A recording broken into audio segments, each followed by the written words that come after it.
Graça e paz, irmãos.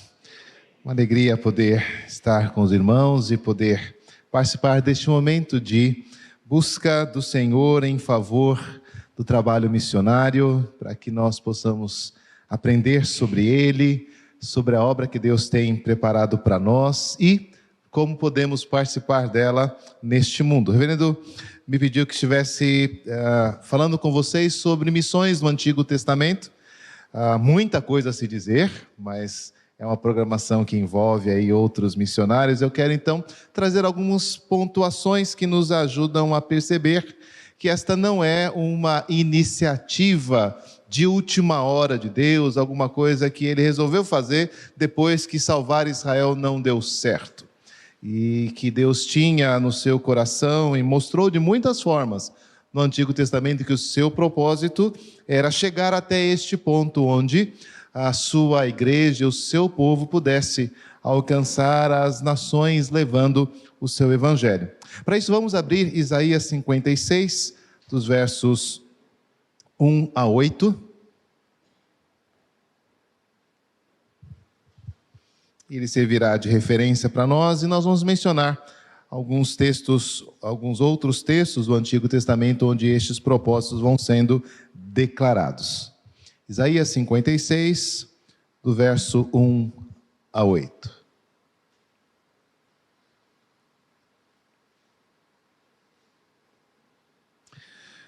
Assim diz o Senhor: mantende juízo e fazei justiça, porque a minha salvação está prestes a vir, e a minha justiça prestes a manifestar-se. Bem-aventurado o homem que faz isto, e o filho do homem que nisto se firma, que se guarda de profanar o sábado e que guarda a sua mão de cometer algum mal. Não fale o estrangeiro que se houver chegado ao Senhor, dizendo: o Senhor com efeito me separará do seu povo. Nem tampouco diga o eunuco: eis que eu sou uma árvore seca. Porque assim diz o Senhor: aos eunucos que guardam os meus sábados, escolhem aquilo que me agrada e abraçam a minha aliança, darei na minha casa e dentro dos meus muros um memorial e um nome melhor do que filhos e filhas. Um nome eterno darei a cada um deles, que nunca se apagará. Aos estrangeiros que se chegam ao Senhor para o servirem, para amarem o nome do Senhor, sendo deste modo servos seus, sim, todos que guardam o sábado, não profanando, e abraçam a minha aliança, também os levarei ao meu santo monte, e os alegrarei na minha casa de oração. Os seus holocaustos e os seus sacrifícios serão aceitos no meu altar, porque a minha casa será chamada casa de oração para todos os povos. Assim diz o Senhor Deus, que congrega os dispersos de Israel, e ainda congregarei outros aos que já se acham reunidos. Vamos orar?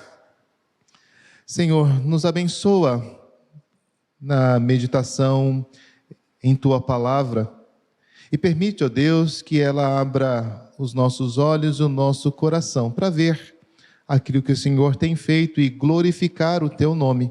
Então disponha o nosso coração para agir de forma a ver a Tua salvação e a Tua justiça manifestas na pessoa de Jesus Cristo. É o que nós te pedimos em nome de Jesus. Amém.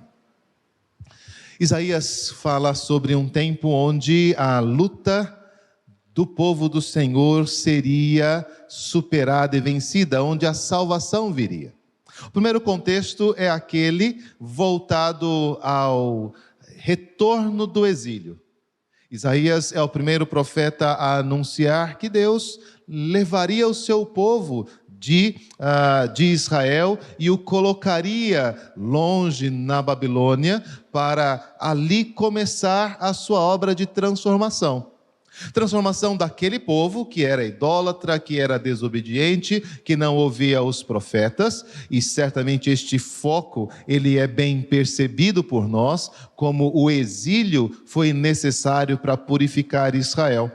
Mas uma coisa que normalmente a gente não percebe é que a ida de Israel para o exílio na Babilônia abriu um caminho, abriu um percurso onde a palavra de Deus se espalhou por todas as nações. E preparou o espaço até mesmo para que o Evangelho pudesse encontrar, para que o Evangelho pudesse ser abrigado quando se espalhasse pelo mundo. Historicamente, é importante observar isso, que as sinagogas tão utilizadas por Paulo para poder proclamar Jesus Cristo como Senhor durante as suas viagens missionárias, surgiram neste tempo do exílio. Não havendo templo para cultuar, não havendo como ir a Jerusalém prestar culto, Israel precisou encontrar uma outra forma de estudar a Escritura e uma outra forma de se relacionar com Deus, e então criaram reuniões chamadas sinagogas, onde a Bíblia era lida, onde os profetas eram lidos, onde a lei era lida, e então eles poderiam continuar a conhecer o seu Deus, ainda que os sacrifícios e o culto no templo não pudessem ser restaurados. Na volta do exílio, o templo é restaurado, o culto é restaurado, mas os que ficaram na Babilônia e aqueles que se espalharam pelo Egito, pela Europa, mantiveram esta prática de ter o texto bíblico e ensinar e formar pequenos grupos, onde o nome de Deus era proclamado entre as nações. Foi a estes lugares que Paulo se dirigia inicialmente para trazer a sua mensagem. Essa é uma das coisas que nos mostram a importância. Um outro exemplo agora bíblico sobre a importância desse período do exílio está na informação que temos lá de Mateus, que magos do Oriente viram a estrela do Senhor Jesus e vieram ver o recém-nascido Rei dos Judeus. Esses homens eram estudiosos, esses homens eram cientistas, homens que estavam envolvidos na astrologia, na religião, no conhecimento espiritual, e eles ouviram de alguma forma a respeito de uma promessa, de um rei que viria, e este rei seria importante, e eles acharam que ao perceber algum sinal astronômico em relação a esse nascimento, que eles deviam estar ali, prestando a sua honra e a sua homenagem àquele menino nascido. Todas estas coisas nascem de uma compreensão, de um resultado da obra de Deus se espalhando entre todos os povos, que foi esta ocorrência do exílio. E ao anunciar a volta do exílio por meio de Isaías, nós encontramos textos como este, em que alguém, ao ouvir falar da obra de Deus, da sua justiça, da sua misericórdia se manifestando, e o estímulo ao povo de Deus de voltar a guardar os princípios da aliança aqui mencionados no culto público, que era a guarda do sábado, e também na prática da justiça, não cometer o mal, um estrangeiro faz uma declaração. Ele se sente, de alguma forma, desestimulado e diz: o Senhor não vai me aceitar na sua casa. Não há lugar para mim. O compromisso de Deus é com Israel, o compromisso de Deus é com o seu povo. Eu não tenho lugar nesta justiça, eu não tenho lugar nesta salvação, eu não tenho lugar, o Senhor me separará do seu povo.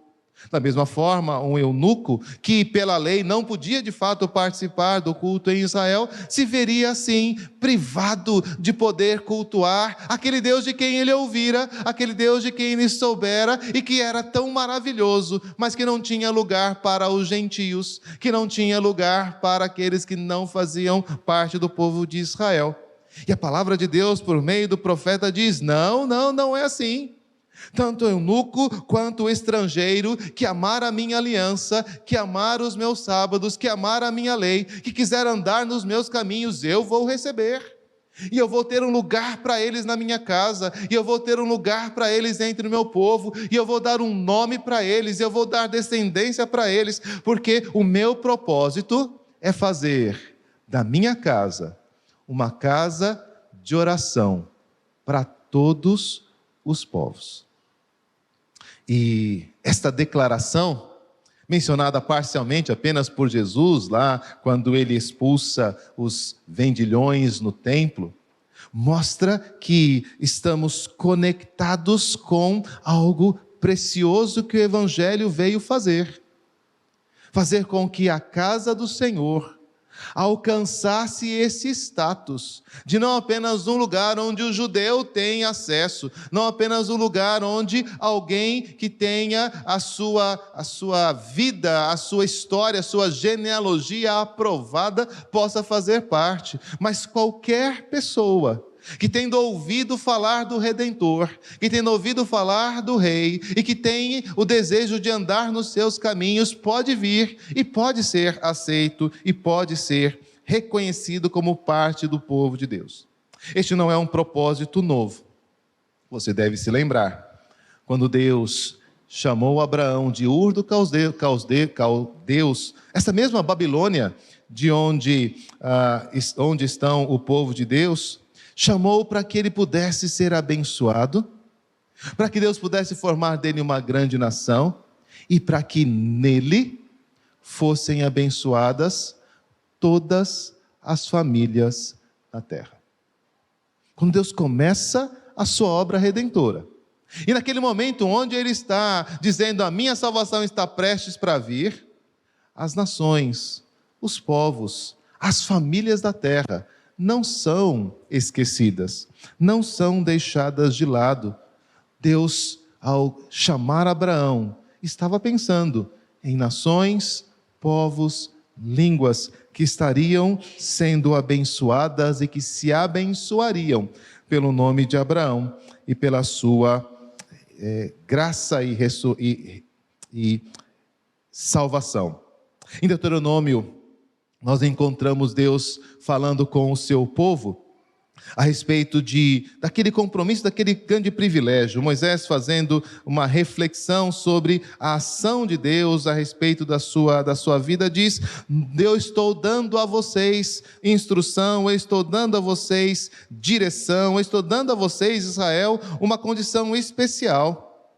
Ninguém tem o privilégio que você, como Israel, tem.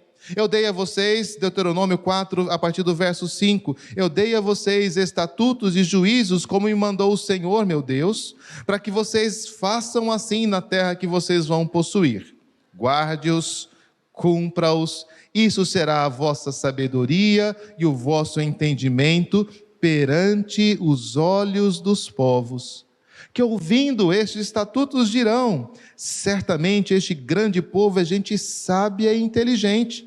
Pois que grande nação há que tenha Deus tão chegados a si como o Senhor nosso Deus, todas as vezes que invocamos, e que grande nação há que tenha estatutos e juízos tão justos como toda esta lei que eu hoje vos proponho. Quando Deus chama Israel, Ele concede a lei, a aliança, os estatutos, os sábados, a guarda dos mandamentos, a prática da justiça, Ele não está apenas privilegiando Israel. Paulo lembra disso, há uma grande vantagem em ser judeu. A ele pertence a lei, as promessas, os patriarcas. Mas Deus quer que os povos vejam. Deus quer que as nações contemplem. Deus quer que as pessoas percebam o que Ele tinha feito por Israel e que isso então provocasse o desejo mencionado pelo estrangeiro lá em Isaías 56. Quem me dera poder fazer parte deste povo? Quem me dera fazer parte desta nação? Quem me dera ter um Deus que pudesse ser assim tão próximo de mim? Que me amasse de tal forma que me desse juízos, estatutos, mandamentos, propósitos que me fizessem ser sábio e entendido. Ao oferecer a sua lei e a sua palavra às nações, Deus quer que os povos vejam e desejem este mesmo propósito. Então, é necessário, chamado aos olhos de Israel, sempre, a menção é sempre curta, a menção é sempre rápida, mas ela está sempre presente ali.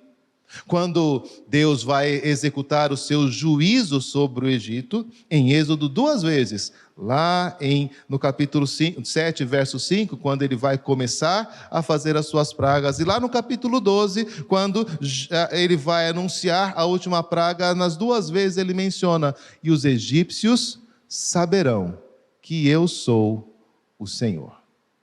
É isso que Deus quer. Deus quer se revelar aos egípcios. Mas não apenas aos egípcios. O texto de Isaías nos diz que a casa do Senhor seria casa de oração para todos os povos.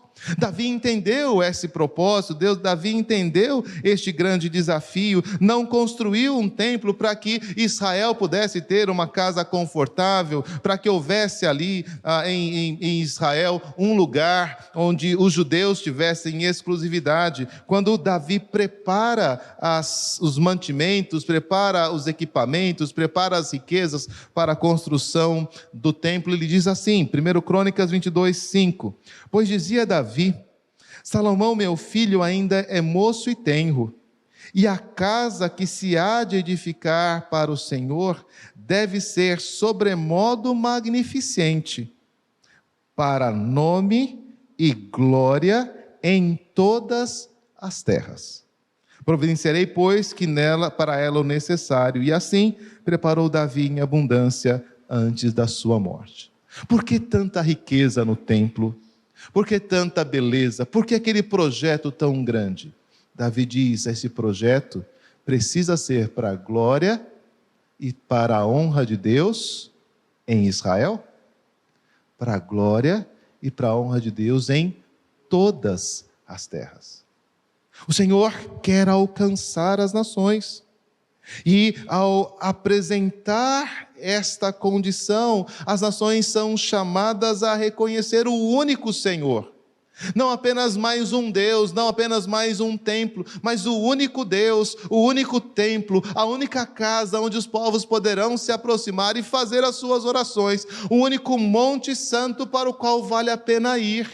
Eu preciso fazer uma casa, disse Davi, que possa abrigar todas essas coisas.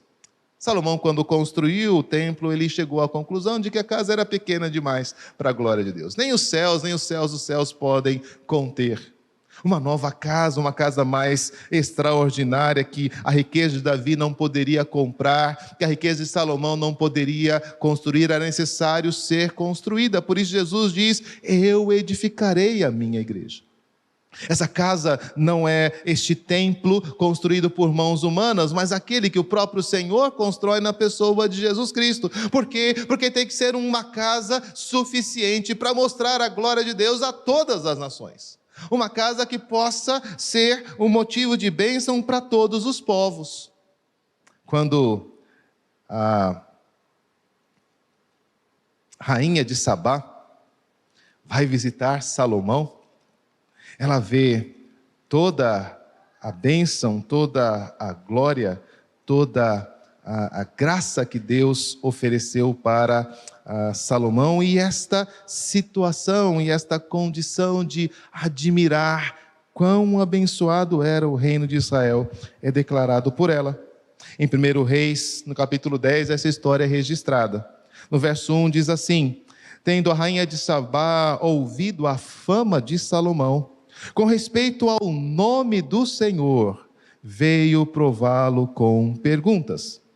E aí o texto conta a sua comitiva, aquilo que ela viu em Jerusalém, os presentes que ela ofereceu. Mas veja a declaração desta mulher estrangeira, ao conhecer o modo como Deus abençoava Salomão: bendito seja o Senhor teu Deus, que se agradou de ti para te colocar no trono de Israel.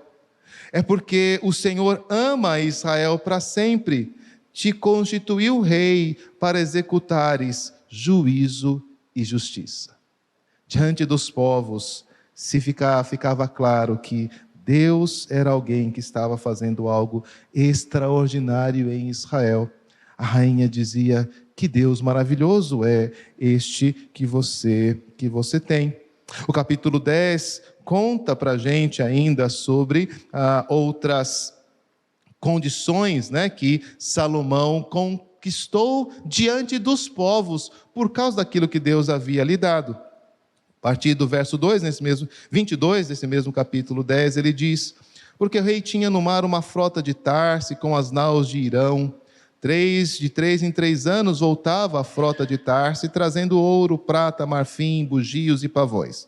Assim, o rei Salomão excedeu a todos os reis do mundo, tanto em riqueza como em sabedoria.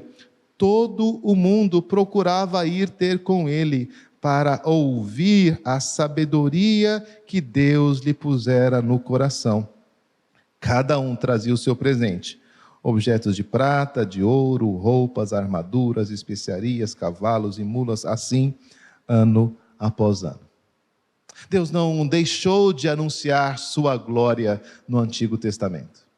Pelo contrário, ao dar a lei a Israel, ao dar o reino em Salomão, ao construir aquela casa, todo o mundo ouvia: que Deus maravilhoso, que Deus grandioso, que grande sabedoria. Eu quero levar o meu presente, eu quero levar a minha oferta, eu quero levar o meu incenso, a minha mirra, eu quero levar o meu ouro, eu quero dizer de alguma forma que eu gostaria de ter alguma relação com este Deus. Por isso Isaías 56 vai dizer: a minha justiça e a minha salvação está prestes a se manifestar. E quando isso acontecer, o estrangeiro não vai dizer: que pena que eu não posso entrar. Quando isso acontecer, o gentio não vai dizer: isso é só para Israel. Quem me dera ter um Deus assim? Quem me dera poder andar dessa forma? Aqueles que amam o meu nome e guardam a minha lei, eu receberei no meio do meu povo. Os salmos, então, nos chamam para anunciar a glória do Senhor entre as nações, entre os povos, as suas maravilhas. Grande é o Senhor, Ele é digno de ser louvado, Ele é mais temível do que todos os deuses, porque os deuses da terra não são coisa alguma, mas o Senhor fez os céus. Nós somos lembrados no Antigo Testamento que Deus não é mais uma divindade, Ele é aquele que está acima de todos os povos, e estava chegando o tempo em que as nações poderiam ouvir do servo do Senhor, e poderiam então conhecer esta grande graça e esta grande glória que Deus estava presente ali para realizar. Um pouco antes do texto que lemos em Isaías 42, o Senhor diz ao seu servo, que entendemos aqui ser Jesus, o Filho de Deus: eu, o Senhor, te chamei em justiça, tomar-te-ei pela mão e te guardarei, e te farei mediador da aliança com o povo, e luz para os gentios. E na sequência, a partir do verso 10, cantai ao Senhor um cântico novo, e o seu louvor até as extremidades da terra, vós os que navegais pelo mar, e tudo quanto há nele, vós terras do mar e seus moradores, alcem a voz no deserto, e as suas cidades, e as aldeias habitadas por Quedar, exultem os que habitam nas rochas, e clamem do cimo dos montes, deem glória ao Senhor, e anunciem a sua glória nas terras do mar. Minha salvação está prestes a se manifestar. E então o estrangeiro terá o seu lugar, então o eunuco poderá entrar, então toda a terra vai se encher da glória, do conhecimento da glória do Senhor, como as águas cobrem o mar. Essa é a expectativa do Antigo Testamento, é este o desejo que estava por se realizar, um tempo onde Deus mostraria a sua glória a todas as nações, que a glória que fora concedida a Israel estaria então alcançando os mares, os desertos, os lugares longínquos, as grandes montanhas, e em toda a terra se reconheceria quem é Deus e como Ele fez. Por isso o exílio é tão importante. Porque Deus tirou o seu povo, e Ezequiel mostra a glória saindo do templo de Jerusalém e aparecendo lá na Babilônia, no rio Quebar. Então encontramos Daniel e seus amigos testemunhando deste Deus altíssimo, desse Deus dos céus, o Deus que não habita na terra, o Deus que revela mistérios, o Deus que controla todas as nações, o Deus que coloca reis e derruba reis, o Deus que dá sabedoria a todas as pessoas. Daniel está ali na Babilônia testemunhando a respeito de todas as nações, a ponto de Nabucodonosor fazer um decreto de que ninguém deve falar mal do Deus de Daniel, porque ele é o único Deus verdadeiro. A ponto do rei Dario poder, na sua angústia, dizer: Daniel, eu não consegui te libertar, mas o teu Deus, a quem tu continuamente serves, ele vai te libertar da cova dos leões. Anuncie entre as nações a glória. Façam conhecidos todos os povos. Eu não sei se Nabucodonosor entregou sua vida ao Senhor, se Dario entregou sua vida ao Senhor, mas eu sei que eles conheceram a glória do Senhor, porque este era o propósito de Deus, exaltar diante de todas as nações. O Senhor, então, desde o início, tem lembrado o seu povo de que ele não deve desprezar o estrangeiro. Nós vivemos numa situação diferente, num contexto diferente, em que nós somos o estrangeiro recebido, nós somos aqueles que foram agregados. Às vezes a gente esquece disso. Nós não teríamos lugar na casa do Senhor se estivéssemos vivendo ainda aquele período inicial da obra redentora, mas agora nós já temos esses benefícios e devemos lembrar de outros que ainda o Senhor há de congregar. Outros que o Senhor há de juntar aqueles que já estão reunidos, e é isso que o trabalho missionário, é isso que está sendo feito tanto nesta cidade como em toda a terra, em todos os lugares. Estamos reunindo aqueles que antes não tinham acesso, que antes não eram povo, que antes não podiam ser chamados filhos de Deus, mas agora são povo de Deus, agora alcançaram misericórdia, agora podem entrar na casa do Senhor, porque esta casa é uma casa de oração para todos os povos. A Páscoa era exclusiva de Israel, mas se o estrangeiro quisesse participar da Páscoa, ele seria recebido. São as instruções de Êxodo. Levítico diz que o Deus dos deuses, entre outras coisas, ama o estrangeiro, o pobre, a viúva. Ele diz: não despreze o estrangeiro, não o maltrate, não faça mal a ele, porque Deus ama. Deus ama Israel, sim, mas Deus ama o estrangeiro e quer o seu bem. Jonas é confrontado com a compaixão de Deus por Nínive. É justa a tua ira? Não deveria eu ter misericórdia de uma multidão de pessoas que não sabem o que é certo e o que é errado, que não sabem separar a mão direita da esquerda? Não deveria eu agir para a salvação deste povo, para que eles pudessem encontrar o seu lugar? Não deveria eu abrir espaço a Raabe? Não deveria eu abrir espaço a Naamã? Não poderia eu atender a viúva de Sarepta na sua necessidade? O Senhor mostrou de forma muito clara que Ele queria abençoar todos os povos, mesmo no Antigo Testamento. Era pouco, é verdade. E é por isso que Isaías 56 diz: está chegando o tempo da minha salvação. A minha justiça vai se manifestar.